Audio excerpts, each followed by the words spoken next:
Buenos días a todos y todas. La reflexión que hoy día comparto la he titulado Fracturas originarias, particularmente pensando en que el conocimiento no es un conocimiento que nazca o surja esporádicamente, fuera de la historia, fuera de los movimientos sociales, fuera de los movimientos o tradiciones de pensamiento en distintas partes del mundo y en este caso en particular como estudiante de doctorado en comunicación en la Universidad de Sevilla y principalmente como chileno y latinoamericano, el posicionamiento que hago es a partir de ahí, así que espero que las lecturas reflexivas, críticas que se puedan hacer se entiendan principalmente desde ese lugar en lo particular porque en el caso de aquellos de países entendidos como tercer mundo, donde Chile forma parte de ese concepto ya un poco en desuso, pero que de algún modo en la práctica todavía se expresa, hay algunas cuestiones que es necesario definir y limitar precisamente en esa fractura a partir por lo menos de tres conceptos iniciales. Primero, la naturaleza que se implanta, se impone cuando América Latina es descubierta y se genera una comprensión única de un tipo de ser humano, de un tipo de cultura, de un tipo de forma de habitarse que tiende a ser totalizadora y todo aquello que está fuera de ese marco comprensivo eh, se sitúa en una posición de inferioridad. Por tanto, surge además un criterio genealógico que explica, por supuesto, en la tradición y en la proyección precisamente de nuestra condición histórica, cómo desde nuestros antepasados, culturalmente, políticamente, socialmente, ontológicamente, vamos recibiendo un legado que ya trae ciertas características y condiciones de infravalor que todavía determinan nuestra relación dentro del panorama y del escenario global. Y en esa misma fractura pensar en cómo los cimientos que se construyen a partir de las revoluciones industriales, de la modernidad, explican todavía un orden mundial efectivamente en crisis, no solamente a partir de los procesos migratorios, las relaciones que tienen los gobiernos, los estados con los ciudadanos, cómo las fronteras se disputan a partir de conflictos recientes, donde, por ejemplo, se demuestran que cuestiones que se creían superadas permanecen, la idea de la guerra, por ejemplo, de Rusia con Ucrania, o el doloroso conflicto que hoy día desangra a la franja de Gaza y también al mundo, tienen una relación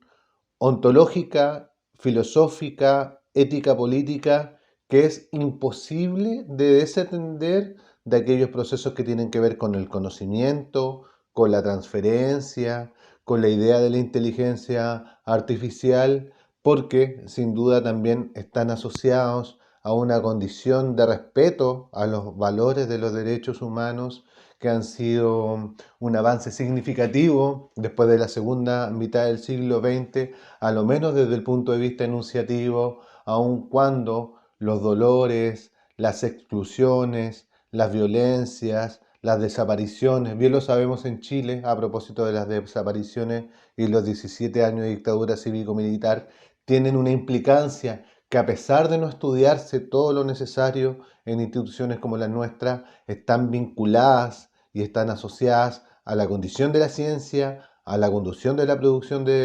científica y también a la idea de la transferencia.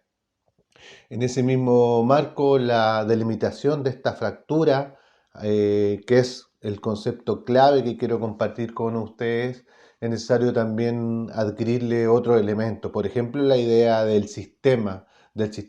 económico-político, del sistema industrial, tecnológico, militar, como lo plantean algunos autores, que finalmente lo que hace es determinar la materialidad física y simbólica de una sociedad y sus dispositivos. Dispositivos, me refiero, por ejemplo, al sistema educativo y cómo replica ciertas verdades históricas que han sido levemente puestas en duda y, por ejemplo, también el sistema industrial que ha tenido repercusiones materiales considerables a propósito del desgaste medioambiental, de la calidad del agua que bebemos, de la sequía y de la condición material que tiene el mundo. La relación entre ese sistema y la innovación, la tecnología y la investigación es un ejercicio indesmentible,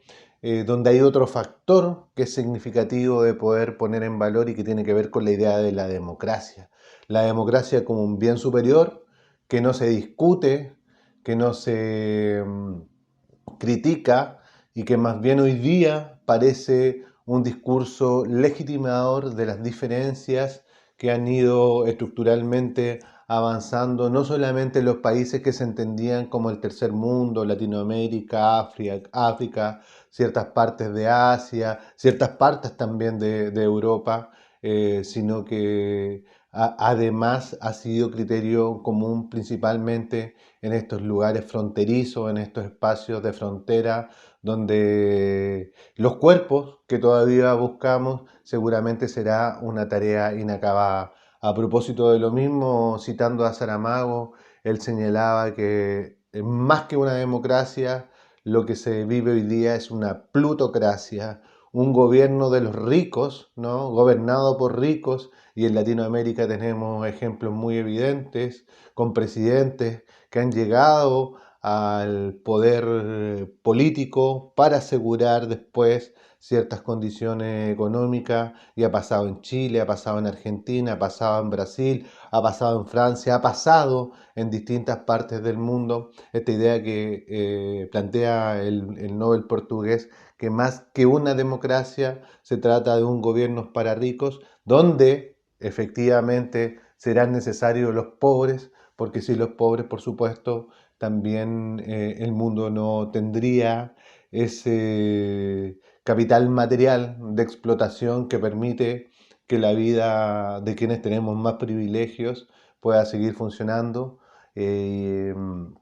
como funciona hasta ahora. Y otro elemento fundamental tiene que ver con la intelectualidad, la capacidad que tenemos de reflexionar racionalmente, el valor que ha tenido el positivismo, la forma estructural y jerárquica que ha tenido el conocimiento, lo que se conoce como torres de marfil, ¿no? Donde las instituciones tienden a iluminar a grandes sectores sociales que habitan en la ignorancia, sin reconocer que dentro de esos amplios y sectores sociales integrados por millones de personas, niños, niñas, hombres, mujeres, ancianos, se han acumulado saberes que poca posibilidad de ingreso tienen dentro de la vida universitaria. Por eso, en este concepto, muy vinculado a la idea de la investigación-acción militante que nace en la Escuela Sociológica de Colombia con un autor fundamental de nombre Orlando Fals Borda, es fundamental ahí, ¿cierto?, cómo la disciplina científica asociada al racionalismo, al dualismo cartesiano, necesariamente en los tiempos que se corren, tiene que reconocer otras formas de aproximarse al conocimiento que han sido fundamentales para la vida humana, porque sin ellas estos amplios sectores sociales no estarían hoy día presentes habitando los territorios y generando espacios de resistencia fundamentales. La pregunta entonces vuelve a ser la misma. ¿Qué relación tiene la construcción del mundo social, la justicia, la injusticia, la estructura jerárquica, la idea de raza, de migración, de discriminación, de desaparición, con esta idea que plantea este extraordinario espacio de reflexión y de compartir experiencias que es nodo del conocimiento? Cómo ese origen, esa raíz del sistema mundial tiene implicancias hoy día concretas en la forma en cómo desde la academia nos vinculamos al conocimiento, a la jerarquía del conocimiento y a aquellos desafíos que son necesarios poder asumir socialmente. Y por supuesto también en esa delimitación de la fractura del mundo racional que crece con la ocupación que tiene Europa de distintos sectores del mundo, se realiza entendiendo la distancia y sin querer acusar a nadie, por supuesto, forma parte de la historia y de los hechos racionales que efectivamente en la historia ocurrieron y que es significativo poder incorporar para evitar que vuelvan a ocurrir. En el caso de Chile, la idea de la no repetición a propósito de la dictadura cívico-militar que este año conmemoramos 50 años, es fundamental de atender a propósito también de la influencia que tiene Estados Unidos y la implicancia que tiene Estados Unidos en las dictaduras militares que desde la década del 70 asolan y transforman una historia social que se venía desarrollando durante todo el siglo XX hasta que, por ejemplo, en el caso del primer presidente declaradamente marxista es elegido y Estados Unidos que quebranta ese orden político-social más allá de lo ideológico, porque en términos concretos hay antecedentes de elementos jurídicos, hay antecedentes en términos de tortura y desaparición de personas, hay antecedentes también de enriquecimiento ilícito del dictador y de su familia, y como los genocidios también forman parte de esa forma en cómo la universidad visibiliza o invisibiliza este tipo de acontecimientos. La universidad como una estructura de conocimiento que parte en nuestros primeros años de vida y que después se consolida en los sectores más altos. Es necesario siempre estar volviendo, y esa es una de las ideas que quiero compartir con ustedes, siempre estar volviendo a esos orígenes. Porque hoy día no solamente se trata de poder reconocer que el mundo ha avanzado materialmente a partir de un sinnúmero de genocidios ocurridos en distintas partes del mundo, particularmente en estos sectores fronterizos, sino que también hoy día esos genocidios se expresan a través de otro concepto muy importante tener en cuenta porque se trata finalmente de la pregunta de cuál es la relación que tiene la universidad con la proyección de la vida humana a partir de una serie de ecologicidios, es decir, el asesinato del planeta a partir de los intereses de un modelo económico devastador. Y por supuesto también en esa misma fractura la idea de la utopía,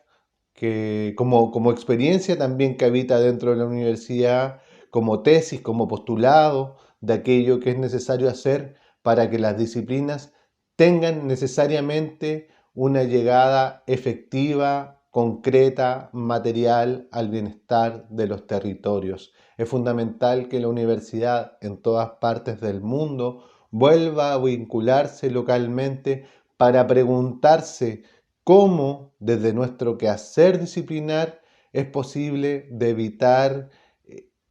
el caos, la crisis y la posible desaparición de las especies. De cosas así de grandes estamos hablando y es importante que lo consideremos desde ese lugar.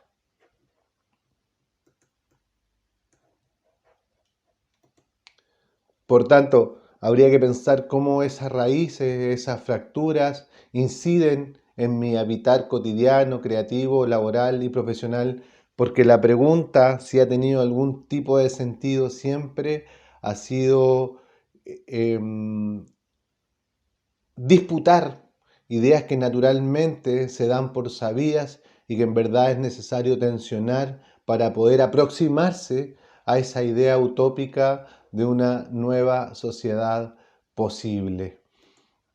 donde por ejemplo tengamos algún tipo de consideraciones, la cualidad de la experiencia misma, es decir, en el sentido que se trata de una cualidad inevitable, en el sentido que determina el orden mundial y local a partir de las realidades históricas que están fuera de nuestro alcance en su origen, ¿no? O sea, ha sido la vida de nuestros ancestros la que también ha ido acumulando todo este tipo de saberes. Entender también que se trata de una consideración que es transversal y expansiva y que toca todas las esferas de la vida humana. no solamente la esfera del conocimiento, del conocimiento, del conocimiento, del quehacer académico, del quehacer científico, sino que en general lo toca todo y también, una vez más, en esta idea utópica de reinicio, la posibilidad de reconocer otras formas de pensar, de hacer, que en Latinoamérica tenemos muy presentes, como por ejemplo la experiencia del zapatismo de Marco, que aprende de un pueblo originario, el pueblo Tojo Laval, donde también plantea una máxima que es muy significativa a la hora de pensar la democracia y que dice lo siguiente: el que obedece manda y el que manda obedece. Es decir, en realidad el poder político, el poder social está en los ciudadanos y quien mandata es un instrumento para poder proyectar la idea del bien común. Y en el caso particular también de Latinoamérica, cómo se forja históricamente estas desigualdades, un concepto que invito a conocer a partir del trabajo significativo que realiza uno de nuestros pensadores fundamentales que falleció hace un par de días, Enrique Dussel, y que habla del mito del sacrificio redentor, es decir, cómo en el momento del descubrimiento se naturalizan las desigualdades y hay un hombre blanco que trae cierto saber religioso, cierta forma de entenderse y que a través, por ejemplo, de las narrativas teológicas consolidan una forma de vida estructurada jerárquicamente. Están, por ejemplo, la controversia de Valladolid y el planteamiento que hacen pensadores como Bartolomé de las Casas o Ginés de Sepúlveda, y también por otro lado está la idea de la guerra justa que promueve Francisco de Vitoria. ¿Eso tiene validez hoy día? ¿Es importante reconocerlo? Por supuesto que sí, porque cuando la ciencia se desarrolla con una responsabilidad ética, política, es necesario que ese trayecto considere un origen que marca sistemáticamente cada una de las acciones que realizamos como investigadores. Por tanto, en el caso de estas narrativas teológicas, lo blanco es lo que se significa y en el tiempo de la llegada, por supuesto, del mundo hispano a América, las grandes poblaciones de pueblos originarios son subordinadas por su color de piel, por no tener escritura, por su vestimenta, por su cultura. Entonces ahí mismo, en ese mismo instante, se coloca un sujeto superior por sobre una gran mayoría, que son cuestiones que hoy día también tienen vigencia a propósito de los procesos migratorios y cómo la discriminación es una cuestión que todavía está muy presente en un mundo que, avanzando tecnológicamente, que avanzando desde el punto de vista de la innovación, que avanzando desde el punto de vista de la inteligencia artificial, no tiene la emocionalidad ni la ética suficiente para poder componer una narrativa donde el hombre y la mujer, desde sus diferencias, puedan relacionarse como pares para la construcción de un mundo mucho más justo. ¿Qué posibilita este origen desigual? Bueno, también la idea nace de la modernidad con ciertos conceptos que significan un predominio cultural evidente, social, económico, basado sobre lo que es bueno para los parámetros europeos, donde América Latina y el Caribe surgen como la primera gran periferia. Esto ocurre en 1492, donde podríamos pensar que ahí surge esta idea de modernidad a partir de la empresa colonial que empieza a construir y a diseñar progresivamente un orden global, específico, particular, y en una segunda modernidad que también podríamos situarla durante el siglo XVIII con las revoluciones industriales, donde el mundo también pasa a ser un gran producto de explotación que divide el mundo en clases, en jerarquías, donde el hombre tiene un papel, la mujer tiene un papel, donde el hombre blanco tiene un papel, donde la mujer blanca tiene un papel, donde las personas de color tienen un papel, porque hay muchas formas de ser negro. No es necesariamente ser negro con la piel, sino que se puede ser negro. Yo, en mi propio caso, siendo latinoamericano, en distintas partes del mundo también podría ser considerado negro de algún modo, es decir, poder vivir también esos espacios de discriminación. Ahí se impone como un criterio fundamental la idea de raza, acompañada de una serie de interseccionalidades, y para quienes están interesados en poder profundizar en este tema, se recomienda la lectura de Frantz Fanon con su libro fundamental que se denomina Los condenados del mundo. Y además quiero compartir con ustedes la cita de una compañera pensadora latinoamericana, Karina Ochoa, que dice así, comillas: quien quiere discutir el capitalismo sin discutir el problema racial colonial y la condición de género, lo hará sobre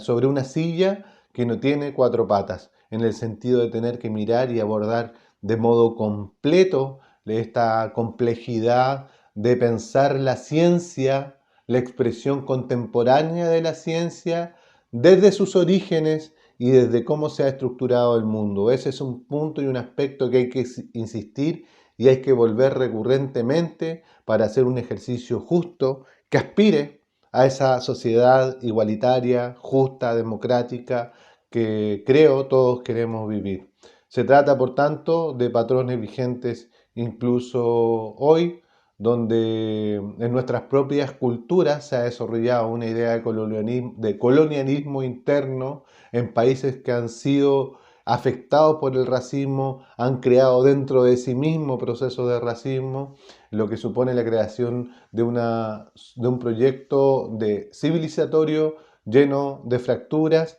y se exhibe en la realidad mundial que ya, bueno, lo he mencionado, ¿no?, a propósito de las grandes catástrofes y las grandes guerras que hoy día viven, y que significa la muerte, la desaparición de hombres, mujeres, niños, niñas y ancianos. Y vuelvo a la pregunta, ¿eso tiene que ver con el conocimiento, con la transferencia, con la innovación? Por supuesto que sí, porque éticamente no es posible pensar un mundo que avanza tecnológicamente cuando los cuerpos siguen desapareciendo. Y en ese mismo sentido está la idea, por supuesto, del extractivismo, que se trata de industrias, procesos y mentalidades destructoras de la vida que llevan dentro de sí la racionalidad destructiva de una civilización occidental incapaz de retraer el camino e incapaz todavía de poder buscar soluciones que permitan avanzar hacia un mundo mucho más justo. Entonces, habría que pensar en sus características. Primero, ya lo decíamos, ¿no?, una permanencia estructural, forma parte de la estructura y de la vida constante en términos económico, social y político de muchos países del sur global. Es natural para la gobernanza, por tanto, los gobiernos que se sitúan en un espacio neoliberal, neoconservador, o también como gobiernos progresistas, no son capaces de articular procesos transformadores en ese ámbito, y hay también saberes que son invisibles y que dejan de existir frente a la racionalidad científica, y que tienen que ver, por ejemplo, con la idea que se cultiva con la Pachamama, que tiene que ver con la tierra, el Mapu, el Ubundú, donde hay también mucho aporte de los pueblos originarios, particularmente en la relación responsable que adquieren con el mundo. Finalmente, entonces, la pregunta que habría que hacerse en este espacio de diálogo denominado Nodos del Conocimiento es la siguiente: ¿qué sentido tiene entonces la innovación, la investigación y la transferencia ante la era de las inteligencias artificiales, cuando ese trayecto histórico, cuando ese trayecto cultural, cuando ese trayecto antropológico no ha sido reconocido ni reparado? Es posible que el mundo viva una bifurcación hacia un mundo más esperanzado, donde la ciencia efectivamente se emplaza en las localidades, reconociendo estas particularidades. Si no es así, probablemente el mundo siga su curso, y lo que venga en adelante sea nada más que la desaparición. Muchas gracias.